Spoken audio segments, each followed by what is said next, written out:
guys, Allison here, the Bored Housewife. So this week's episode is going to be a little bit different. If you've already seen the cocktail tutorial, you've met Lady Eccentric. And she is a very dear friend of mine that I've met down here in Alabama. And it just so happens that she is also moving to Okinawa, Japan. Like, go figure, right? So, Lady Eccentric and I have been working on some things, and she's been helping me with my podcast content since, things have been a little bit slow moving for me, and I know it is a bit of a waiting game, and you just got to be patient and try different things. So that's what we're doing. Today's particular episode is going to have a few different themes in it. I'm going to share the story of how my husband and I met. And once you hear the story, if you haven't heard it before, the second part of that is about just knowing yourself, knowing your scenario, and owning it, and not feel judged by people, because there's always people with opinions in your life, and you just kind of have to, do what you feel is right. You got to follow your intuition, right? And Lady Eccentric would really love to share a story. She wanted to share a story with you guys, and I think she should totally do it. So I'm going to give her a little bit of the segment to share her story, and it revolves around the cocktails. So I'll kind of let her tell the cocktail ingredients, since she made one of the tutorials this week, and then I'll talk about the rest of the content about meeting my husband and what that is for me, and then also asking a little bit from you guys. And so we'll get to all of that in a minute. But in the meantime, sit back and relax. Grab your beverage of choice. I don't know about you, but I am loving this glass. This is my husband's gift, like one of the Marine Corps ball gifts, and this was when he was in the unit 164. They're called the Night Riders. This was when he was a crew chief on the CH-46. Yes, and they also are known as a frog. So he was a helicopter crew chief. So pretty cool guy. But anyways, I thought this glass was really fun and would make for a nice visual for today's podcast. So anyways, all right, cheers guys. Let's have some fun.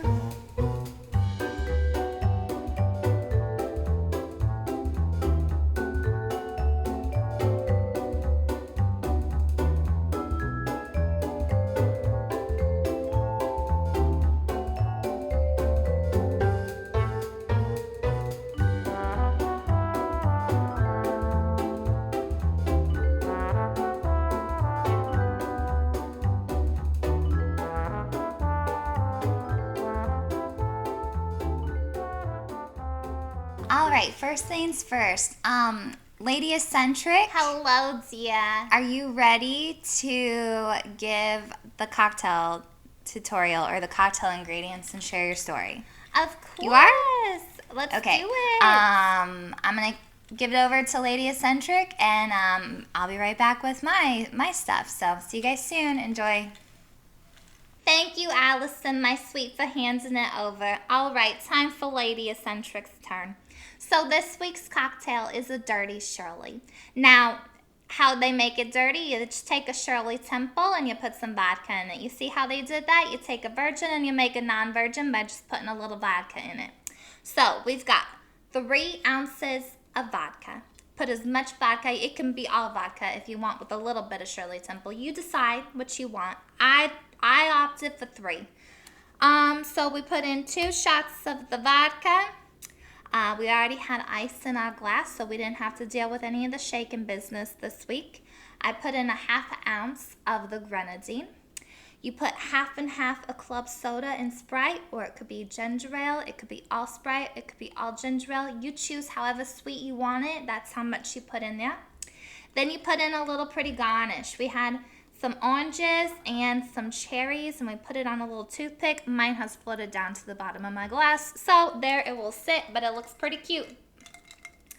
Anyways, this drink just reminded me so much of my disco days. All right, we were coming out of the 60s. People were partying. There were clubs and nightclubs everywhere. So those little fuddy-duddy cocktails like the Manhattan and the Martini, like they didn't sell as well in these environments because, people were up and partying. And also, too, people did a lot of drugs during this time. Lady Eccentric did not partake in drugs, but others did. So you wanted a drink that made it really easy to sip on in a nice glass while you could get your disco fever on as well. So this was my drink that I had all the time during that time period. And you would sip it. It's refreshing. It's not too sweet. It's not too bitter. It has just enough alcohol to give you a little buzz so you can have, your fun out on the dance floor, a little liquid courage, But it's not too much to the point where, when you're drinking those Manhattans, it'll knock you off your ass sometimes. So, anyways, this is the Dirty Shirley. I super enjoyed them when I was out at the disco clubs. And, I'm happy that it's making a comeback. And I love Allison's story that she's going to share of how she started drinking them. It's a fun drink, and it's meant to be enjoyed anytime. But if you are in the clubs, it's a very easy one to drink, and it'll keep you going. So, cheers, my sweets. Thank you, Allison, for giving me a little bit time to talk about me and my story. And maybe I'll see y'all next week, depending on how well this goes. All right, bye, my sweets. Cheers. So I want to know what you guys think about Lady Eccentric. They love me. Who doesn't love Lady Eccentric? I think it's fun having somebody to help me and promoting myself. It's really hard to do this and be so shameless and just, kind of pimp yourself out a little bit. So, having a good friend help you. Of course, my sweet, anytime.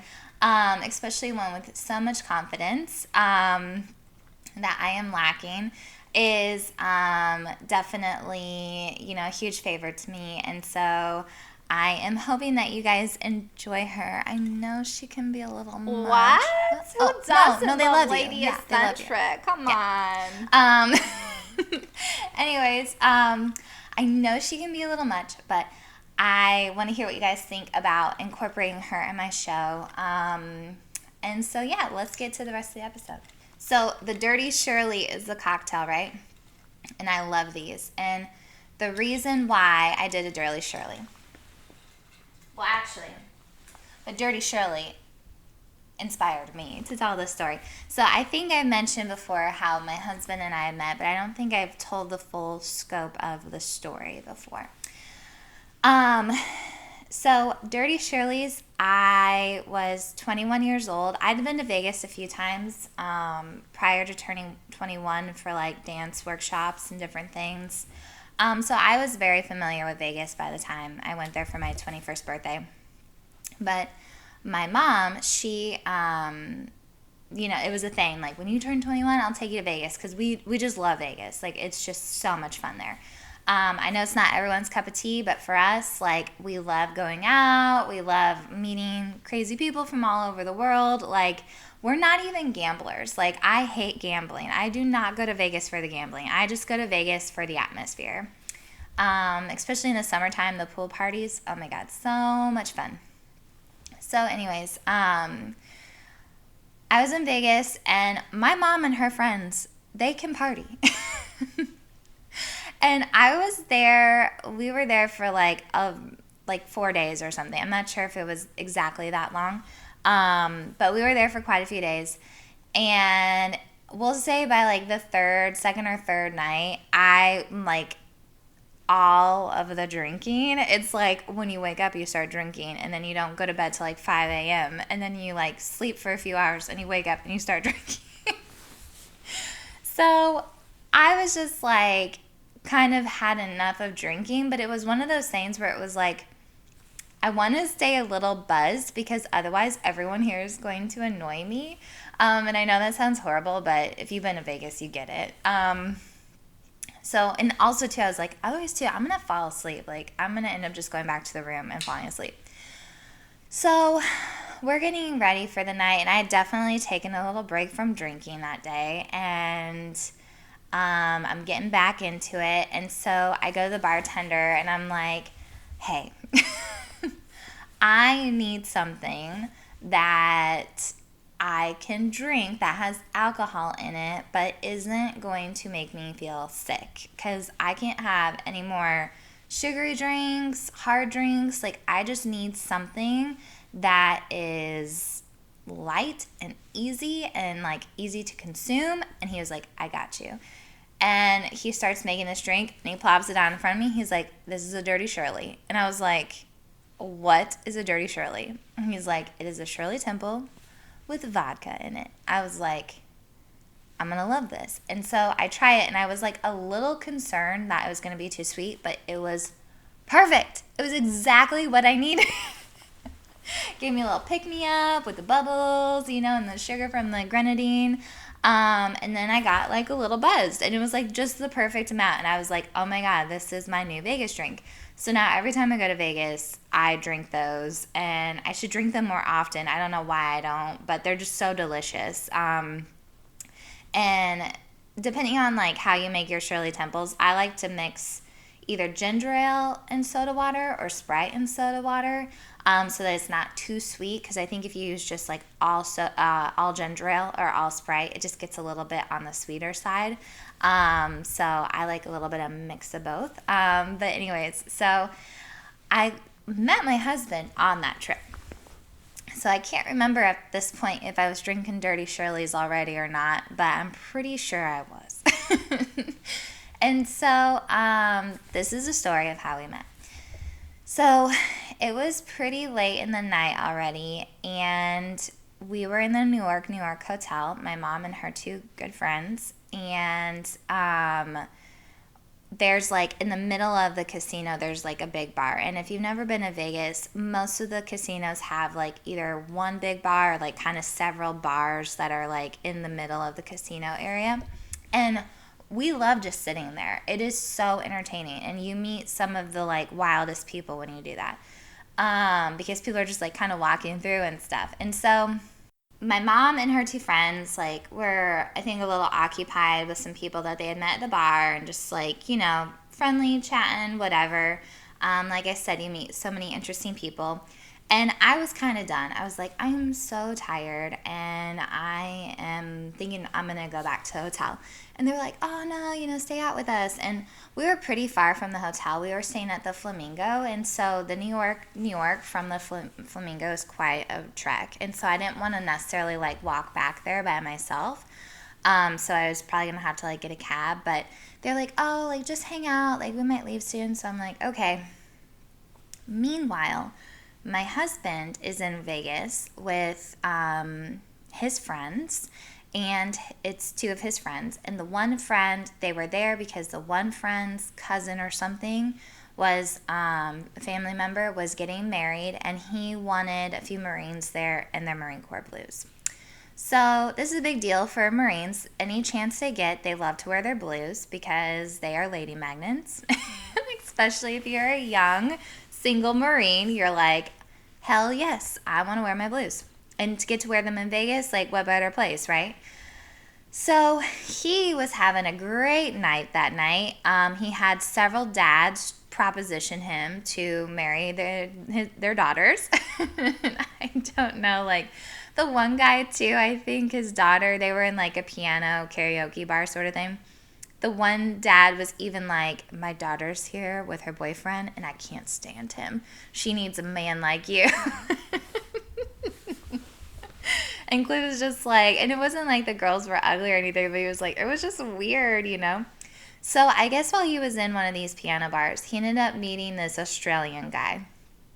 And, unfortunately, my husband is naive to Australians. Because they are just also lady magnets with their cute accents, right? So in my husband's drunken state, he thought, my blues and his accent, like, we're just gonna like kill it, right? So he's like, hey buddy, you're my new friend. And the guy was like, yeah, sure, okay. So they come walking out of the piano bar, and I had on these bright red pants, this bright red lipstick to match, and I had a jean vest on with like a gold sparkly bra that like I was very Vegas. But anyways, my big red butt was a giant target for my husband, and he saw me literally across the casino, and he was like, I want to talk to that girl. So him and the Australian head over to the bar, and I'm standing there.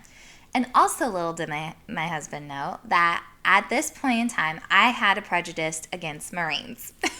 So I'll tell you why. There are so many backstories to this story. So the reason why I had a prejudice against Marines is not for anything other than just personal experiences. So, for one, my mom's ex-husband, he was a Marine, and he was an okay guy, but he was just grouchy all the time, and I was like, Jesus, like, okay. And then I had this substitute teacher in junior high school, and he had mentioned he was a Marine, and he like had served, prior or whatever, and I was in 8th grade, did not understand that the Marines motto is once a Marine, always a Marine. So I told him that, my stepdad is a Marine, and he like got so mean to me about it, and I was like, okay, second Marine who's a giant asshole grouch. Then once I moved to New York City, I loved to participate in Fleet Week. And in Fleet Week, the Marines can also participate because a lot of times they're on the ships with the Navy men. And I was partial to Navy guys because my grandpa was in the Navy, and he always talked about his shenanigans. So I was like, oh, a nice Navy guy would be good. So I always, loved their little Cracker Jack outfits and stuff. I thought they were so cute. And then I would see the Marines, and they were so mean to the Navy guys. And, like, we were walking down the street, and I was, like, hanging out with this guy in the Navy, and he had let me wear his cover. And that's their hat on their head, and it's part of their uniform. So when you're outside, you're supposed to have a cover on your head. It's just, I now understand how important that is. So this Marine has 2 girls on his arms, and he stops this little Navy man, whatever you shipmate, whatever you call him, and he's like, he called him by his rank, and he was like, yes, and he was like, why aren't you wearing your cover? And he just berated him in front of me, and I was like, Marines are so mean, and I just couldn't believe it. And I was like, how can he even talk to you like that? Like, you're not even the same branch of the military. And he was like, well, because like he's higher ranked than me, so it doesn't matter. And I was like, oh my God, I had no idea they had that kind of power. Anyway, so these are my feelings of Marines up until this point. Not great, right? So, my husband walks right up to me, and he's like, hey, I really like what you got going on with your red pants and your red lipstick. And I was just like, I don't date Marines. And he was like, what? And I was like, don't try to hit on me because I won't date a Marine. Like, I'm not interested. And I just turned around. And then I could, like, see his buddies, like, over, like, in the bar, and they were being super obnoxious. And, like, now I think they would they were being super fun. But I just was, like, had my hate goggles on, And I'm just like, oh, my God, these guys, And so he was like, hey, like, that's not fair, And so he tried to talk to me for a while. Well, then his little Australian friend came over, starts talking to me. And I was like, I do like Australians. And so I started talking to the Australian, and my husband just got totally, he was like, I really fucked up here. This is not supposed, like, I saw her. This is not supposed to be how it works. So I'm like, hey, will you give me a walk back to my hotel? And the Australian's like, yeah, sure. So nothing happened with me and the Australian. He did walk me back to the hotel. He was very nice, but that was it. That's all that happened. And so I left because I was done. I'm like, now I got Marines hitting on me. I don't think so. So, and now, of course, I love his blues. I just think he's so handsome in them. And I did at the time, too. This is what prejudices do to people. You just get an idea in your head about something, and it really, it's bad. So we got to work on being open-minded people. Anyways, I'm glad I decided to change my mind. So I leave, and my husband is drunk, and he goes over to my mom's friends. And he says to them, you know that girl, I saw you talking to her. And they're like, yeah, she's our daughter's friend, or she's our friend's daughter. And he was like, so I really like her, and I think, we could hit it off or something. And he convinced them to take his phone number, which, to be honest, probably didn't take much convincing. Because he is super cute in his uniform, and they like men in uniforms. So I'm sure they were like, oh, yes, we'll give him. So they were like, okay, sure, yeah, we'll take your number. So the next morning we all wake up, and we're all hungover and whatever. But they're like, guess what? That Marine from the bar last night gave us his phone number to give to you. And I was like, and it was one of those things where, like, I was trying so hard not to like that he did that, because I was just like, that is so cute. But I'm like, but he's a Marine. But I was like, he did. I was like, well, whatever. I'm in Vegas. I'm not calling him. And they're like, you should go out with him. He wants to take you out on a date. And I was like, no, I'm not going out with him. I'm in Vegas. So the day is going on, and they will not let up. They're like, you need to call him. You need to call him. You need to call him. So finally I asked my mom, and my mom is so hungover. And we're sitting in, like, the Hooters hotel eating wings, and my mom's, like, sipping on a Bloody Mary. We're inside. She has sunglasses on. I'm like, Mom, what do you think? And she's like, I don't give a shit. Call him, don't call him, whatever. And I'm just like, okay, fine, I'll call him. So I call him. He's surprised as hell that I called him. Kind of probably forgot a little bit that he did that. But then he was like, yeah, let's go out. So, we decide to meet up. I go get ready. He starts getting ready. He puts on a full suit. And he was so freaking cute. And it was just like, like a Prince Charming when I met him again. I like couldn't believe it. And I know people are probably like, he looks like Prince Charming in his Marine uniform. But I just like couldn't believe that he had like another side to him like that, and that he thought to do that. So, I guess his friends were even like, why are you going on a date in Vegas? It's Vegas, man. And he was like, I don't know, this girl just seems really cool, and I want to like get to know her. And they're like, oh, champ, oh my God, and they're just like, shaking their heads at him. So, I don't know. He might have met me in my hotel. I don't know if he was staying in the same hotel or not. Because we both happen to love the Flamingo Hotel. Like, that's where we stay when we go to Vegas usually. We just love that hotel. So I'm not sure if he was staying there or he was staying somewhere else. But so we met up, and we just like, I don't even remember if we got dinner or anything like that. I just remember we walked up and down the strip of Las Vegas, and we just talked the entire time. And so during that time, I found out that he is also from Iowa.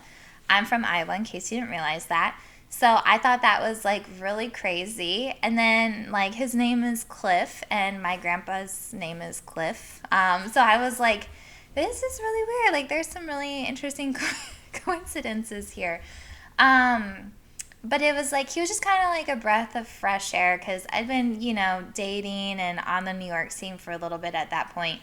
And it was just like, I guess I never would have thought of myself with somebody from Iowa, but he was like the perfect person to meet from Iowa because, like, he's from there, so we have like the same moral and ethics and stuff.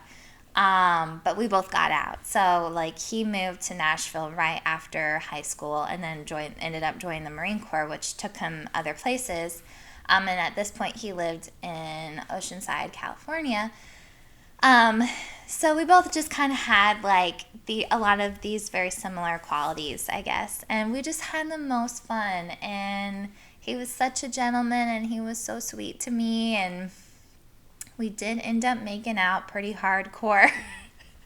And this is the part that's crazy. So, yeah, I think he must have stayed at the Flamingo because we were there, and then we were like going back, like he was gonna like say goodnight.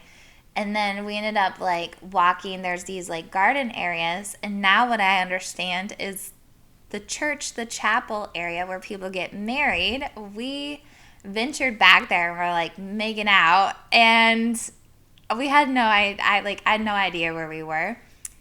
And so when we ended up getting married, we got married at the Flamingo Hotel, and we got married in the same space that we were making out on our first date. And that was not planned. I just was like, I'll get to that in a minute. But so anyways, I was just like, totally smitten with him. But I also realized like this is Vegas. Like, I might never see him again. We both went our separate ways that night. And then in the morning, we met up and had breakfast together. And my mom and her friends were spying on us. Behind slot machines, and her friends were like, she's gonna marry him. And my mom was like, oh my god, you're so crazy. And her one friend was like, they should just go and like get married today, we'll be the witnesses, like they're gonna get married. And my mom was like, you guys are so nuts, like she's only 22 or 21. And so they just kept saying that, and we were like laughing about it or whatever. Well, then once we got, I went back to New York and he went back to Oceanside, California. So literally on opposite ends of the country. He started texting me, and he was like a younger Marine at this point. So he got duty a lot. So that's when he would we would be able to kind of stay up and chat. And we were talking for like maybe about 2 months pretty religiously. And we get on the phone together. We text all the time. And then it was one of those things where all of a sudden it just kind of stopped. And I went bonkers because I was making plans. I think my mom's friend's right. I think that, maybe this is the one. And so I was like trying to plan a trip for him to come visit me. And then, trying to plan a trip to go out to visit him and all these different things. And, then it just stopped. And I was out with a friend one night, and I hadn't heard from him in a while, and I was just going, like, my brain was just like, oh my god, you just know. It's like, okay, he's either met someone or he doesn't like me anymore, like, I've said something, like, whatever it is, like, he's probably met somebody else. But it's like, you don't want to admit that to yourself because that's hard. So he finally sends me a really long message and is very honest. And he was like, hey, I think you're really great and I really like you, but we have all this distance in between us. And I don't really, I don't know if he admitted he didn't want to do a long distance relationship or just long distance doesn't usually work. And he's like, if you, oh, no, that's what I said. He was like, so I've met somebody and, it's starting to get a little bit more serious. And so I don't think it's fair to you or her for me to continue to talk to you. And as hard as that was to hear, I really respected it because it's like most of the time in these scenarios, you just don't hear from the guy again and they block you because you get all crazy texting and calling crazy things. So at least he had the decency to be like, hey, I think you're awesome. Just timing and proximity, which is obviously a thing for him, is just not going to work out right now. And so I appreciated that. And I was like, thank you for letting me know. Um, if I ever make my way out to the West Coast, like if you're free or available, maybe we could get together or something for a coffee. And he was like, okay, sounds good. So, because at this point, I didn't really know where I was going or what I was doing. I still thought I was going to be a dancer at this point. Like, I was graduating college. Like, there were so many, like, balls up in the air. I didn't know what kind of direction my life was headed. So that night, I left my friend, and I don't know if you guys know this, but the Empire State Building is open until like 2 or 3 a.m. in the morning. So it's like midnight, and I went to the Empire State Building because that's my favorite time to go, anyways, to just see all the lights in the city and all the buildings. And I got yelled at by Empire State security because I tried to cut the line, thinking not that I was cutting, but I didn't want my freaking picture taken, and they make you at least wait in that line, even if you're not getting your picture taken. But I was emotionally distraught. I just wanted to get to the top of the Empire State Building because I just wanted to feel alone and I wanted to see my city. And, I just wanted to be in this moment of myself. And so I finally, did not get kicked out of the Empire State Building. Made it to the top and sat in this one little area and just stared at the Chrysler Building until they were like, okay, it's time to go. So dramatic. But the thing is, I was obviously not emotionally ready for a relationship like that to begin with. I definitely had strong feelings for him, but dealing with a long distance scenario like that would not have been good for me. And how I handled him breaking things off is proof of it. But anyways, so about 5 years passes. And he ended up dating that woman for a really long time. And I dated somebody for a good amount of time in that period as well. Both toxic, really not great relationships, learned a lot about ourselves, and both came out of it with very similar feelings towards relationships where we don't like, the toxic drama that people try to bring in. We don't like expectations. We don't like, just controlling people. We don't like scenarios like that. And so we both came out knowing like what it is that we're going to expect of the next person. So I moved to LA, and as soon as I moved there, and over the years, like him and I both admit, like I had kind of would check up on his page every once in a while and he would check up on mine. And because we were still Facebook friends. And so I immediately started thinking about him when I moved there. And I moved there in January. And I might have even started thinking about him a little bit before I went there. And I don't know, there must have been something that I saw on Facebook or on something where, or maybe I just thought like, oh, it's been several years. He's probably not with that girl anymore. But I just thought he was single. I just was like, I think he's not with her. And so I'm talking about it with my friend, and she's like, you should reach out to him, and she's like, what do you have to lose? And I was like, I don't know, like, it just feels weird. Maybe he doesn't even live over here anymore. And she's like, just try it. So 5 years later, I send him a message on Facebook, and I'm like, hey, you said, we agreed if I was ever moved to this side of the country that maybe we could get a coffee or something. And so I just moved here and seeing if you would like to meet up someday. So I was like, I just moved here, and we had always said, or we left things like, if I am ever on the West Coast, living on the West Coast, maybe we could get coffee or something someday. And so he responded back, and he was like, yeah, I would really like that. And he was like, I'm going on deployment soon, but maybe we can try to like do something beforehand. And I was like, yeah, okay, let me know. Well, he ended up like going home and like just not realizing how much time he didn't have, and like, just clearing up loose ends here, whatever. And he comes back to me and he was like, hey, I'm back, but like I'm leaving like literally tomorrow or something like that for Kuwait. And, so I can't meet up with you. And I was like, oh, no problem. I'm like, well, I don't know how long deployments are, but like maybe when you get back, we can like get a drink or something. And he was like, yeah, I'd really like that. My deployment's going to be like 6 months, but yeah, I'd really like that. And I'm like, oh, okay. Because I'm like, I have no idea about anything military Marine Corps at this point. Very little knowledge about how their systems work. And so I'm just like, in my mind, I'm like, whatever. I'm not getting in a serious relationship right now because I just finally got my freedom. I am totally okay. Just, we'll see what happens when he comes back. So as soon as he gets out there, maybe like a month or so in, he starts messaging me.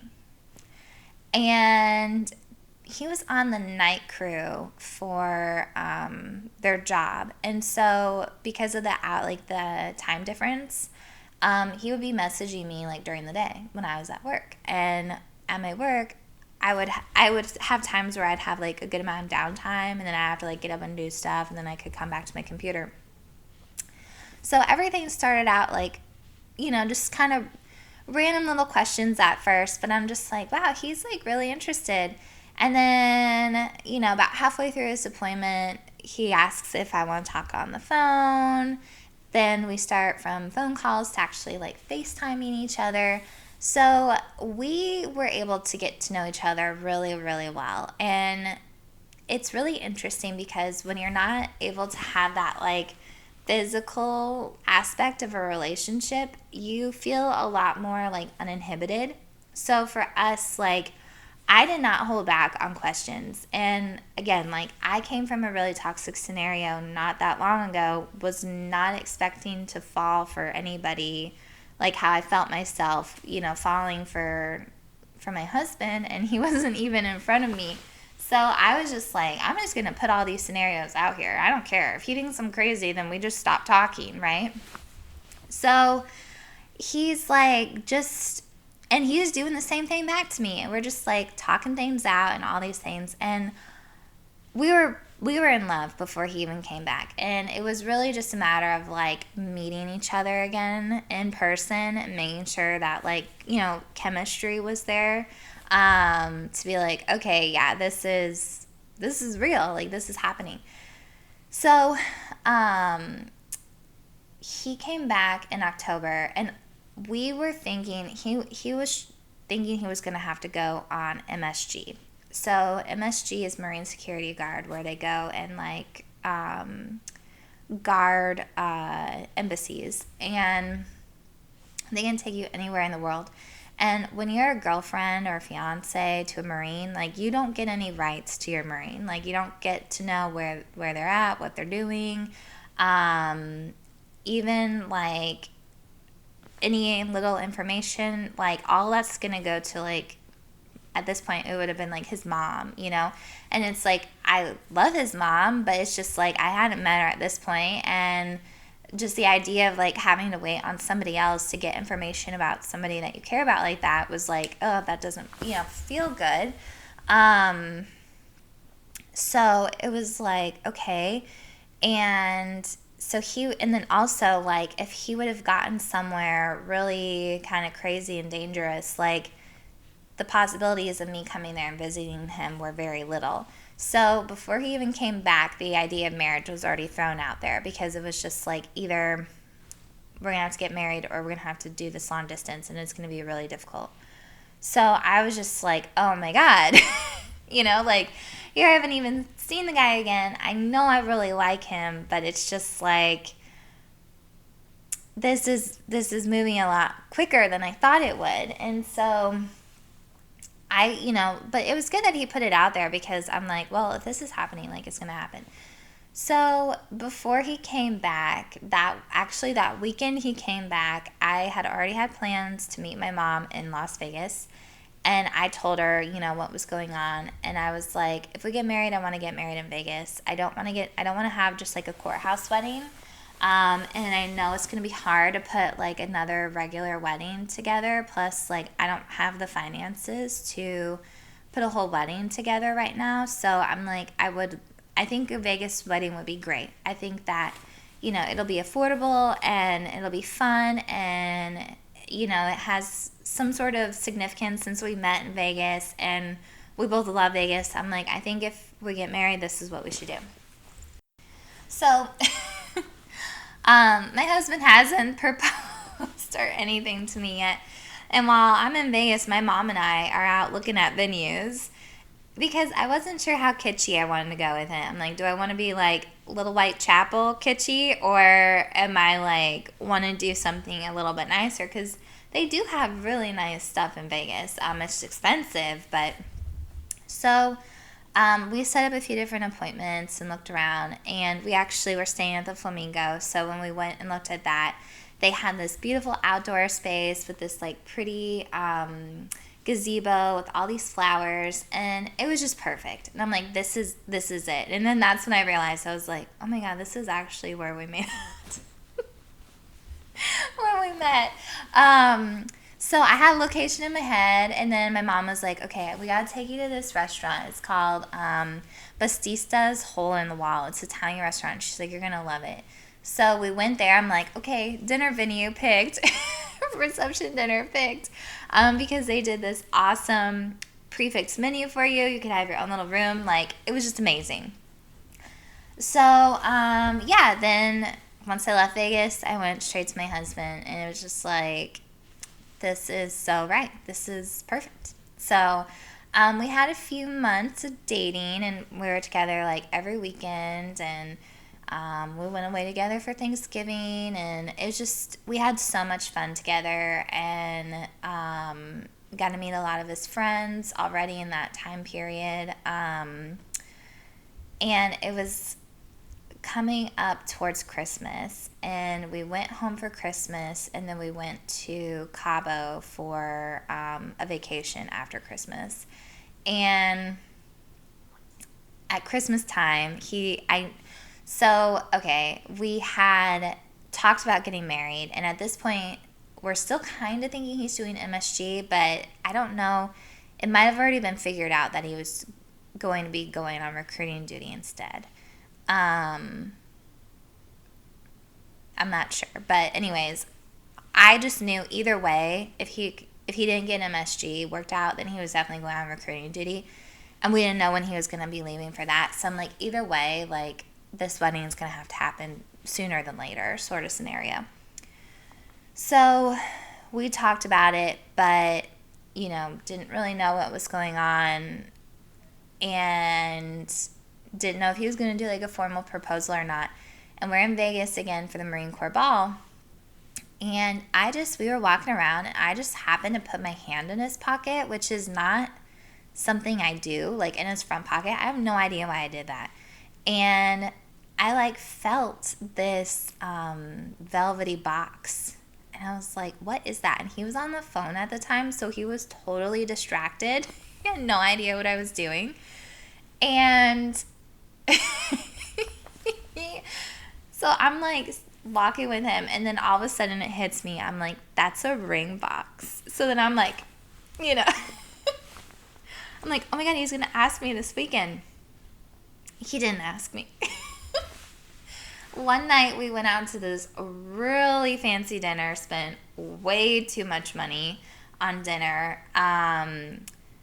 And I thought he was going to ask that night, and he didn't. And I think before we went out, he had like changed into a suit, and he had taken his jeans off. So I know that the ring was in his pants jeans. And then all of a sudden, before we left, he was like, "Where's my pants? Where's my pants?" He was like freaking out.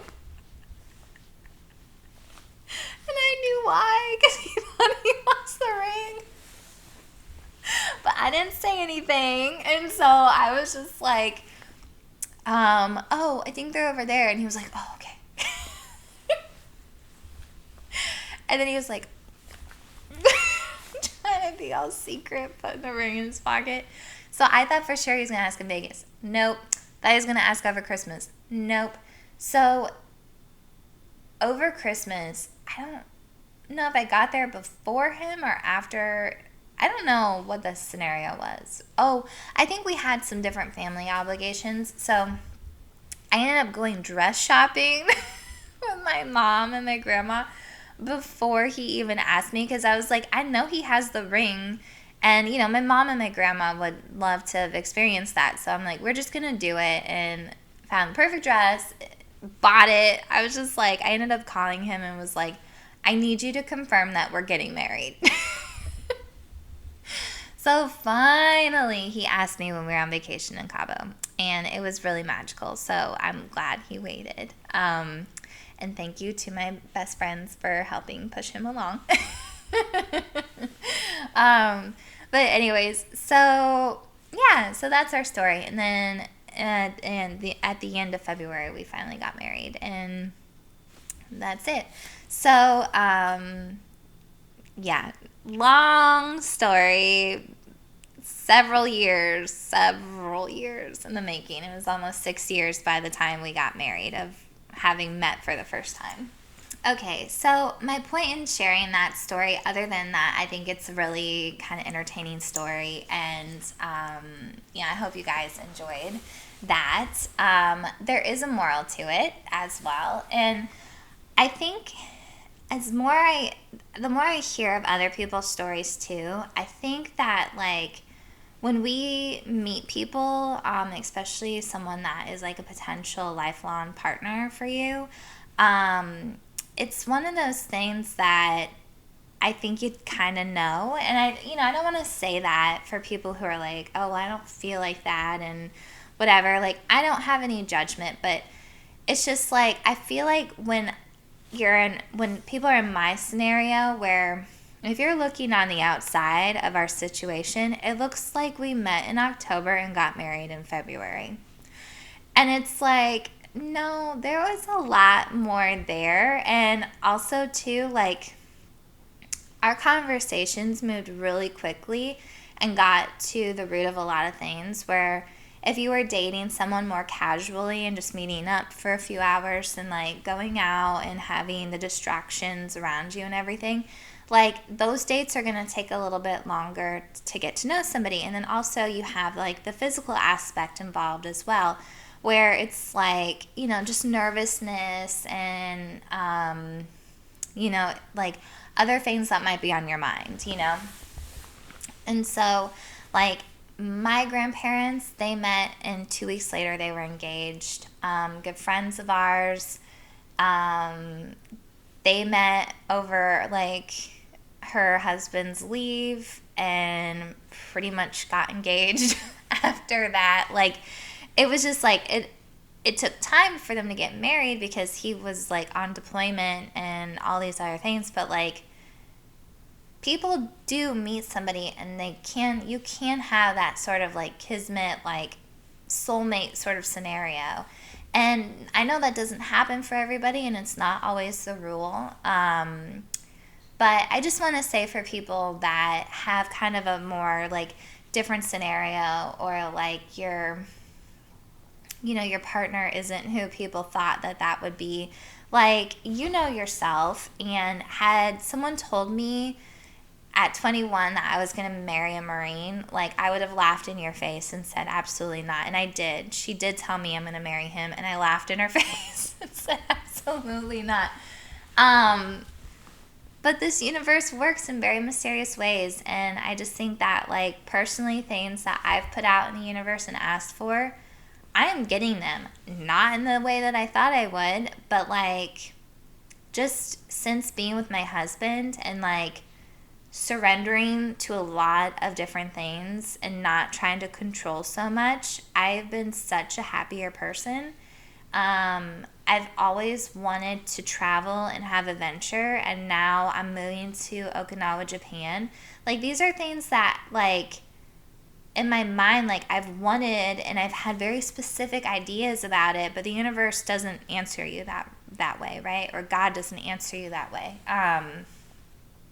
Sometimes you get what you want, you just don't realize that this is actually what you want. So I think it's good to be open-minded, and I think it's good not to judge people, because it's like, it's hard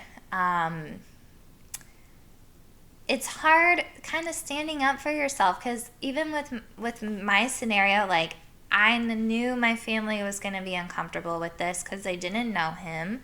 My mom was okay with it because she was like, she heard more of the story too.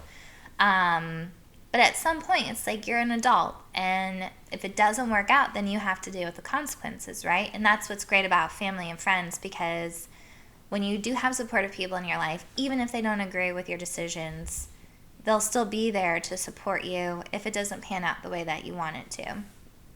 Luckily for Cliff and I, it's working out really well. Our other friends, they're about ready to celebrate their 30th anniversary. My grandma and grandpa, I think they're on like 51 or 52 years now. So it's not like impossible for these sorts of relationships to work out. Especially if you're, I think, at a point in your life where you know yourself. And I knew myself at that point. And had I thought, like, oh, I want to get married, like, I was not thinking that at all. But when you meet somebody that you're just like, I can't picture the rest of my life without you, like, why wouldn't you get married? So, anyways, I just wanted to, like, that was kind of like the moral, because I feel like we all of our relationships are different, and they're messy and complicated, and outside people only see a little fragment of what your life actually is. And so I just want you guys to know that, like, we all decide to do things differently. If you wait a long time to get married, that's okay too. Like, however it is that you need to do it, whatever you and your partner kind of figure out for yourselves, like, that's what you do. So yeah, that's the moral of that. So as I wrap this up, I want to hear more from you guys. I can continue to go on and tell all the stories of my life, and, hopefully you find them relatable, entertaining. Hopefully you get something out of the stories that I share. But I do really want to start kind of changing the format of this a little bit.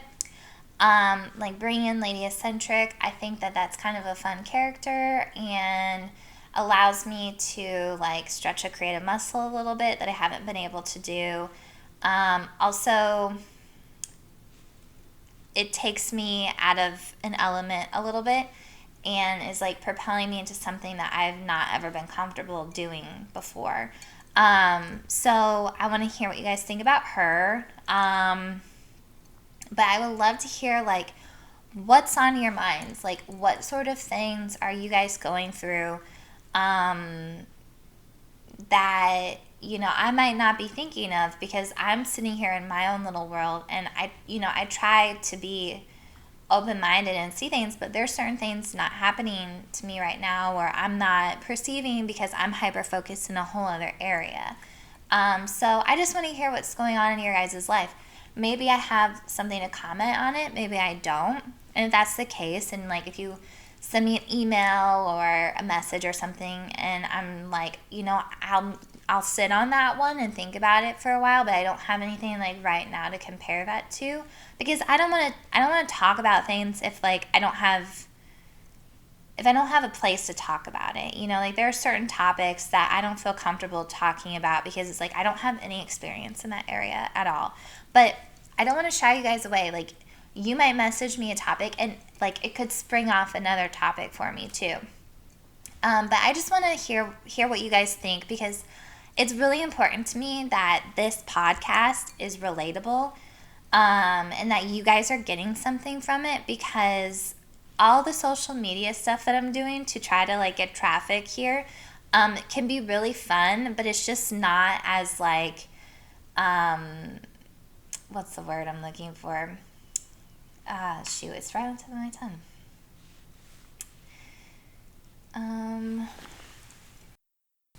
Okay. I can't think of the word. The social media stuff is fun, but it's just not as, like, I don't know what word I'm trying to look for. It's not validating. I don't care if I'm validated. The only word I can think of is fruitful. Okay, the social media stuff isn't as like fruitful for me. So like, as fun as it is, like like I'm not feeling. It's just fun. It's not like, and that can be fun sometimes too. Just to click on a page and be like, oh, this is funny, and she takes me somewhere for a minute. And if that's what this is, then let me know, because I'm trying to kind of figure out like what it is that you guys need and what I'm doing. And like I said, as much as I love to share my stories, like I do want this to have a little bit more context and like, God, I'm not thinking of words anymore. Anyways, maybe I should have another one of these. But yeah, so I just want to make sure that you guys are enjoying this, and I would just love to hear like, some ideas of maybe some things that you're going through or have thought of or heard someone else going through, and it can be positive, negative, whatever that is for you. So, but once again, I just really appreciate everyone who is watching and listening. You guys have no idea how much it means to me. It is really cool to have people spend their time on you, and that's part of my reason of why I'm reaching out and kind of trying out some different things, because I want to give you guys more for giving me so much. So anyways, I hope you guys have a great rest of your week. Please like, comment, share, and yeah, I'll see you guys soon. Cheers. Bye.